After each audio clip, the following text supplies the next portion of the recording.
How's it going, everybody? Welcome in to another episode of the Mavs Step Back Podcast. I'm your host, Dalton Trigg. You can find all of my work on DallasBasketball.com. My written work, you can find all of my other Mavs content on Twitter at Dalton_Trigg. And you can find the podcast anywhere you download your podcast, Apple Podcasts, Spotify, YouTube. Be sure to subscribe anywhere you listen to your podcast. We've gained a lot of traction on YouTube over the last year. I'm very proud of that.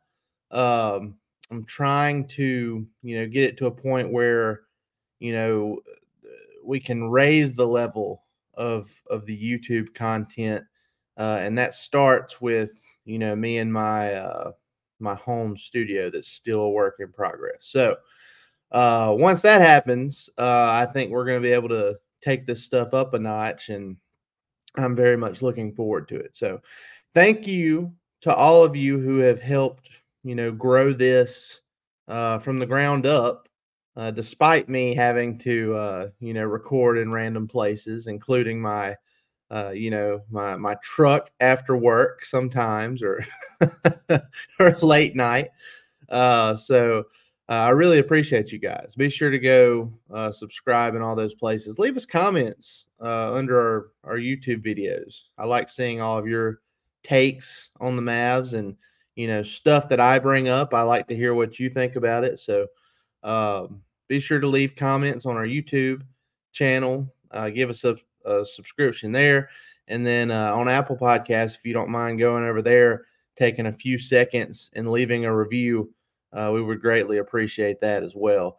If you do go to Apple Podcasts and leave us a review, if you'll put your social media at either Twitter or Instagram or wherever you want to put, just put some kind of social media contact to where you'll be automatically entered into future giveaways, whether that's tickets or we've given away jerseys before, T-shirts, stuff of that nature. So if you want to be entered into that, go to Apple Podcasts, leave us a review, and yeah, that'll enter you for a chance for future giveaways. And it stays that way. Once you leave that review on there, you're entered into all future giveaways because we select at random from all those. So be sure to go do that. Y'all, the Mavs are streaking going into the All-Star break. They have gotten to 9 games over 500, which is a season best. They're at 6 consecutive wins, which is a season best. They're the hottest team in the West because the Golden State Warriors lost to the Clippers last night. And they also were going into that game on a 5-game win streak. They lost. Mavs won.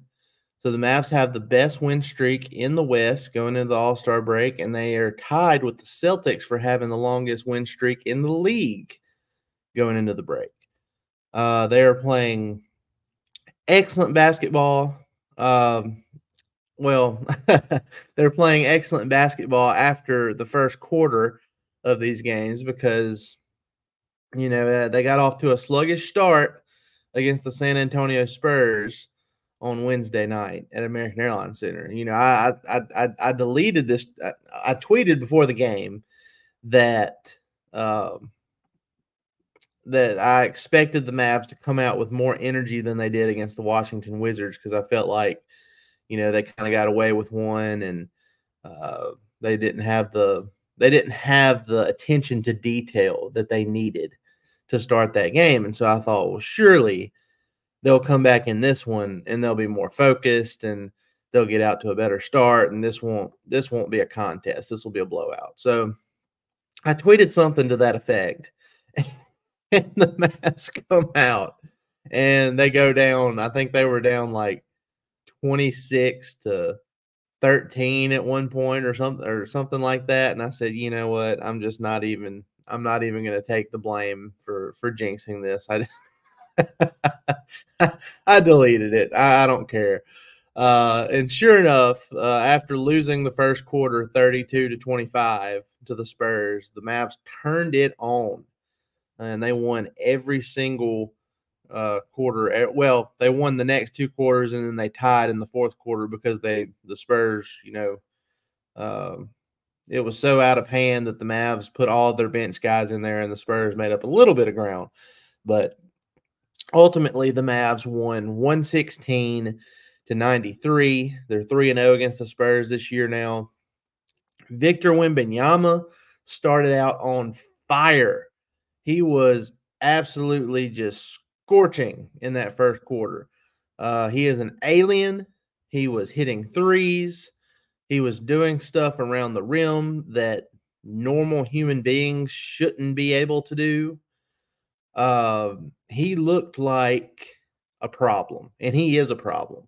Uh, I talked about it with my guy, Drew Johnson, on one of our recent episodes, that, once he adds some weight, and if the Spurs can put some decent pieces around him, it's going to be bad. It's going to be, it's crazy. I don't even know what else to say about it, honestly. He's that guy. He is good. Now, with all that being said, and he ended the night with 26 points, shot 10 of 21, had 9 rebounds, 5 assists, 3 blocks, and a steal. Now, with all that being said, Derek Lively returned to action for the first time in 7 games due to his broken nose. He came back from this one. Now, he didn't start. Daniel Gafford got the start. It wasn't Gafford's best game. He was coming off of 2 really stellar, points, rebounds, performance. Now, he still had a double-double. Gafford ended up with 10 points, ended up with 10 rebounds, 2 assists, shot 5 of 7 overall in 23 minutes. And he did have a block, and he was a +2 on the night. So, it's not overall, he wasn't a negative. But, he wasn't guarding Victor Wembanyama the same way that Derek Lively was. Derek Lively came back, and he finished off the bench in 17 minutes, Lively finished with 8 points, 5 rebounds, 4 blocks. And y'all, let me tell you, I know what the box score says. I know the stat sheet says 4 blocks, but he altered more than 10 shots last night. Just with his length around the basket, he may not have technically got a piece of the ball on a lot of those, but at least there were 10 shots that he altered. He completely changed the Mavs' defensive strategy, when it came to the Spurs scoring points. It completely changed after Lively came in. And just to kind of give you an example of that, so Lively didn't check in until the 4:50 mark in the first quarter, right? And the Mavs were down 14 at that point. And by the time he checked out, which was at the start of the second quarter, the Mavs had cut that deficit to 7. And then he checked back in at the 6:35 mark of the second quarter, and the Mavs were down 10. And then by the time halftime was there, the Mavs were up by 5. So 2 massive swings in the game that can almost directly be attributed to Derek Lively coming into the game. So, and he was also a team high plus 27 in his 17 minutes. Just crazy production from the rookie. And we had this conversation about, well, does Daniel Gafford start going forward? Does Derek Lively start going forward? All in all, I don't think it matters because both guys are going to be playing the same amount of minutes regardless. But I do think that Lively is still your starter, even though he doesn't have the experience Gafford does. And, we saw it in that OKC game. Gafford did just fine coming off the bench. But, yeah, Lively's taller, longer. He doesn't have the muscle that Gafford has right now.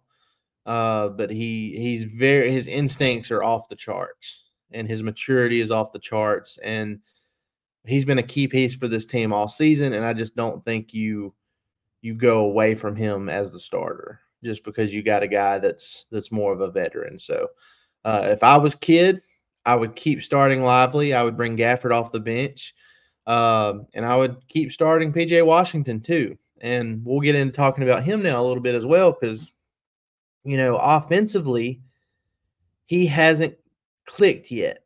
And that's fine. That's gonna come. I mean, he's not gonna continue to shoot 2 of 12 from deep. That's not gonna he's a much better shooter than that. Even that, this season for Charlotte, he shot like 32, 33% from 3. Like, even that would be a huge uptick from what he's done so far in these first 3 games with the Mavs, and it's gonna go up, no doubt. And when it does, it's going to start getting a little scary for other teams because he has already become a very productive player for the Mavs, even though his shot hasn't been falling yet. In 28 minutes, he only had 3 points, 6 rebounds, 2 assists, and 1 block against the Spurs, but he was a plus 19, and he played great defense, and especially on Wemby. Kidd decided to put PJ Washington on Wemby, and he ended up having several stops against him. Like, he was just people wondered, like, what kind of player would PJ Washington be on the defensive end of the floor? Because you look at the team he came from, Charlotte, who's they're awful defensive team. But individually, he has proven so far that he can hold his own. And, I mean, no player is perfect. We're not out here saying he's all defensive first team, but, I mean, he is a good defender. In his first 3 games, when he is on the floor, the Mavs have an offensive rating of 114.9 and a defensive rating of 89.1. So a 25.8 net rating when PJ Washington is on the floor. That is incredible. And again, that's without his shot falling, and it will eventually fall. We know he has a good floater game. We know he can get to the rim. He can catch lobs. But that 3-point shot, when it starts falling, that's going to be the real game changer. He's already been a game changer. Very important player already. But when that 3-point shot starts to fall, then that's when things are going to get very interesting for the Mavs. And they're already pretty interesting. So I'm very excited to see, what happens with PJ Washington over the remainder of this season. Because right now, it feels like one of those situations like with the Denver Nuggets getting Aaron Gordon. And, they got Aaron Gordon from the Orlando Magic, and Gordon immediately became a vital piece for them that grew, and they eventually won a championship. And right now it feels like PJ Washington is that same style of piece, coming from a team that's not very good, and put him in a winning situation around stars, and he, excel, and then you work toward a championship. So, that's my take there. That's what I see as a similarity. I think that it's like a Aaron Gordon with the Nuggets situation with PJ Washington.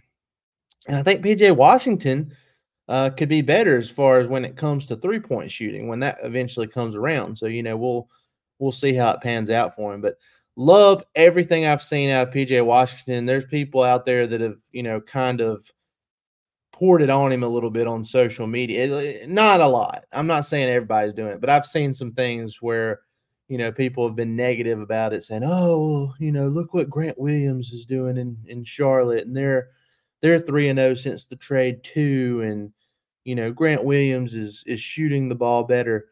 I don't care. I don't care what Grant Williams is doing for the Charlotte Hornets against teams that are playing terrible defense right now. I mean, I don't care. And I get it. I get it. The Spurs and the Wizards aren't quality opponents either. But, the first team they played it was the 2nd seed Oklahoma City Thunder, and it's been consistent results for all of these games from Washington except for the three-point shooting. So, I could care less what Grant Williams does in Charlotte because you know what? He didn't do it in Dallas, and the Mavs needed him to. They needed him to do it in Dallas. He didn't do it in Dallas. It wasn't just a couple game cold streak type of thing. It was like the last 35. It was every game, almost every game since that 10-game start to the season that Grant Williams was shooting like under 40% over around 30% from three. He just didn't have it. So if he has it for Charlotte now, more power to him. But it wasn't happening in Dallas, and they were hurting because of it. And now they've got PJ Washington, they got Daniel Gafford. They have a more versatile, athletic, bigger rotation, more offensive versatility, more defensive versatility. The vibes are better. So I don't care. I don't care what Grant Williams is doing. More power to him. Good luck to him. Good luck to Seth Curry. You know, good luck to Rashawn Holmes in Washington. And good luck to those first round picks that probably aren't going to be, very, very good picks either. So good luck to all of them. I don't care. The Mavs are streaking. They're going to try to go for 7 in a row over the Phoenix Suns on the opposite side of the All-Star break. And that's going to be a huge game because the Mavs are a half game behind the Suns in the standings for that 5th spot in the West. And, they have the tiebreaker. They don't have the tiebreaker with the Pelicans. They're tied 2-2. So, it'll go beyond that head-to-head to determine that tiebreaker with them. But they have a chance to win the tiebreaker with Phoenix. They already have the tiebreaker between the Lakers and they have a chance to get the tiebreaker, to win the tiebreaker against the Warriors, who have been surging here lately. They played them a couple times, or 3 times down the stretch. And then the Kings, they've lost their first matchup against the Kings, but they have 2 matchups coming against them in March where they can secure the tiebreaker there too. That's a team they've been going neck and neck with. So the Mavs, I know everybody's looking at the standings and they're saying, man, everybody in the West, they just won't lose. We're winning and we've won 7 of 10, but every other team in the Western Conference standings has won 7 of 10 too. Like, when will these teams lose? Just look, the Mavs, if they take care of their own business, we don't have to worry about any of that. It'll work out the way it should. The Mavs need to just focus on winning the games that are in front of them, and then everything else will work out the way it needs to, because they play some of these teams that they need to lose games. So that's the ones that you really need to focus on. And then, obviously some of these other teams will play some of the other teams that we, are saying, oh, we want them to lose. So it's going to work out. So just keep that in mind as the rest of this season unfolds. I know right now it seems like, oh, the West is just never going to lose another game again, but these teams eventually match up against each other, and it's inevitable that some of them are going to lose. And the Mavs are hot, and they've won 3 straight games. They've won 6 straight games overall, but they've won 3 straight games since the trade deadline. And it hasn't been perfect, getting these guys integrated, especially since Gafford and Washington became starters these last 2 games. It's been kind of, the rotations have been kind of wonky, and there's some questions about Tim Hardaway Jr., who, he's not responsible for the slow starts the Mavs get off to in the first quarter, but, he's not part of the comeback effort either. when he comes into these games, and then when Jason Kidd eventually decides to sit him for an extended period of time in the middle of the game, that seems to be when the Mavs go on these runs, these big runs, big swings to put the game out of touch. And that's something to keep an eye on. It was interesting to see Kidd bring Dwight Powell off the bench for Gafford first. instead of Lively. Now, he did say before the game that Lively was on a minutes restriction, coming back for the first time in 7 games because of that broken nose. So maybe that was the only thing, just to buy Lively a little bit more time, and so he could play more, where he could play deeper into the game without having to exceed that minutes restriction. So maybe that's what that was. I'm not gonna get too upset about that, but I do think the Tim Hardaway Jr. thing is something that we have to keep an eye on for the rest of the season, because we can't, you can't have games just get avalanched by keeping him in. If he misses a couple shots in a row, and we know his defense isn't good. So I mean, if he's missing a couple shots in a row and he's not even looking to make the next pass, you got to bench him and try again later. You got to try it in smaller spurts with Tim Hardaway Jr. So before we take off here, I do want to talk briefly about Luka and Kyrie. Luka Doncic ended up with 27 points, 9 rebounds, 8 assists, 2 steals, and a block. He was a plus 25. He was right there with Lively, who was a plus 27. Doncic shot 11 of 20 overall, only 1 of 8 from 3. And then he had 5 turnovers. He started the game kind of sloppy. Honestly, Luka was, a pretty good reason for why the Mavs started off in the hole the way they did. Now, I get it to an extent. It's the first game before the All-Star break. You're thinking about going there and doing your thing at All-Star weekend and then having some time to go to Cancun or go back home to Slovenia. I don't know what his plans are, but I mean, I get it. You're about to have an extended break. It's kind of like the last day of school before you get off for the summer. So I get it to an extent. I mean, he probably had some other stuff on his mind, but to his credit, he did snap out of it and ended up with a pretty decent stat line, and he was had an incredible impact on the game along with Lively. And then Kyrie Irving was, we've gotten all the way into this pod and we haven't talked about Kyrie Irving, and he was the best player in this game. He for 33 minutes, he was the best player in this game from start to finish. There was no slow start for Kyrie. There was no sluggishness. There was no having to break out of something. He was on from the tip. And pause. Sorry. But he was on fire. And he ended up with 34 points on 15 of 22 shooting overall, 4 of 9 from 3. And he had 9 rebounds, 7 assists, 2 steals, 1 block, and only 1 turnover. So a near triple-double, almost double triple-doubles for Luka and Kyrie on this night. But Kyrie was incredible. It was, as Greg Popovich put it after the game, it was going up against 2 Hall of Fame players, and there was nothing they could do about it. And that's exactly what happened. And you'll see if you go to my Twitter page, and you can go to DallasBasketball.com. I wrote a little short piece on it as it happened. But in the third quarter, Kyrie was in the corner and Victor Wembanyama was on him. He drove past Victor Wembanyama down the baseline into the paint, twirled around and flipped in a layup over the outstretched arm. And Wembanyama is 7'5", and his wingspan is massive. He's an alien. And Kyrie got a layup to go in over Wembanyama. It was unbelievable. If you haven't seen it already, I mean, you probably have if you're on Mavs Twitter, but if you haven't, you got to go see it.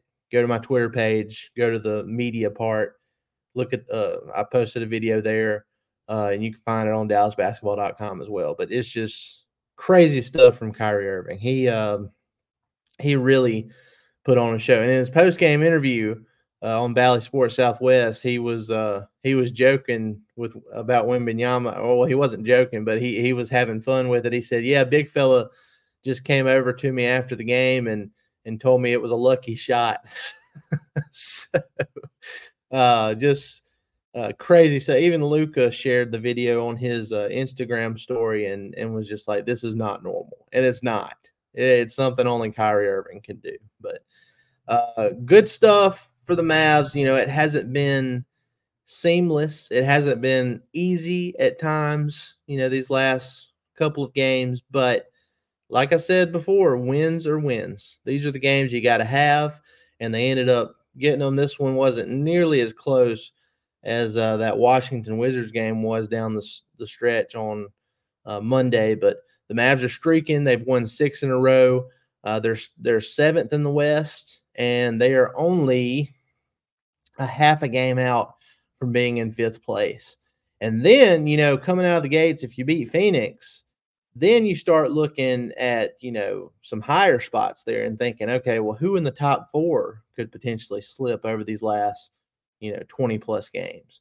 So it'll be interesting to see the Western Conference race as we get down, you know, toward the end of this season. So, guys, I appreciate y'all joining me. Please be sure to go like, rate, and subscribe on all your favorite podcast platforms. Hit that button on YouTube. Leave me your comments in the video. If you're watching on YouTube, leave the comments in the video below, and let me know what you think about, you know, where the Mavs are right now. What do you think about PJ Washington's defense? You think this is sustainable? I mean, because my eyes tell me it looks like it's sustainable. It looks like he's a pretty solid defender. Now, again, he's not perfect, but I think this is something that the Mavs have a recipe for success to follow for the rest of this season. So let me know. I want to hear from you guys. And again, if you want to be entered for future giveaways, go leave us a review on Apple Podcasts as well and put your social media at. So appreciate it, y'all. Y'all have a good one. Have a great weekend, and I'll see you next time. We'll probably come on here to talk a little bit about all-star stuff. You know, Luka doesn't really like to show out as much as many of you know. Get ready for that 4-point, 2 rebound, 5 assist stat line in the all-star game or something like that. Might play 10 minutes max. So we'll see how it goes for Luka, but he doesn't really like to put on a show like some of the other guys do. But we might come on here and talk about it. Derek Lively's in the Rising Stars Challenge. So, you know, there's something else that we can look forward to over this weekend. So, y'all, I appreciate it, and I will see you next time. Have a good one.